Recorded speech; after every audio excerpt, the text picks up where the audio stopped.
14 বছর ধরে ইন্ডাস্ট্রিতে কাজ করছি। অনলাইন শপের 27,000 টাকার শাড়ি মেরে দেওয়ার জন্য। প্রতারণা ও বিশ্বাসভঙ্গের অভিযোগে করা এক মামলায় অভিনেত্রী তানজিন তিশাকে আদালতে হাজির হওয়ার নির্দেশ দেওয়া হয়েছে। গত 12 জুলাই ঢাকার মেট্রোপলিটন ম্যাজিস্ট্রেট জুয়েল রানার আদালত তিশার বিরুদ্ধে সমন জারি করে আগামী 13 আগস্ট আদালতে হাজির হওয়ার নির্দেশ দিয়েছেন। বিষয়টি নিয়ে এতদিন চুপ থাকলেও অবশেষে মুখ খুললেন অভিনেত্রী। 16 জুলাই একটি পুরস্কার অনুষ্ঠানে সংবাদ সম্মেলনে এ প্রসঙ্গে কথা বলেন তিনি। মামলার অভিযোগে বলা হয়, অনলাইন ভিত্তিক ফ্যাশন পেজ অ্যাপোনিয়া থেকে 28,800 টাকা মূল্যের একটি শাড়ি নিয়ে সেটির প্রচারণা ও মূল্য পরিশোধের প্রতিশ্রুতি দিয়েছিলেন তানজিন তিশা। তবে পরে তিনি ওই প্রতিষ্ঠানের সঙ্গে যোগাযোগ বিচ্ছিন্ন করে দেন।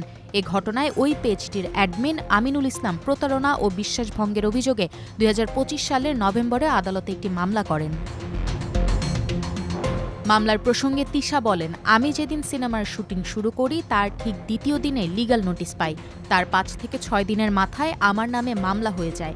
আমরা একটা কথা বলি না, কেউ যখন ওপরে উঠতে চায় তখন পেছন থেকে কিছু মানুষ যারা ওপরে উঠতে পারে না টেনে ধরে। আমারও ঠিক একই অনুভূতি হয়েছে।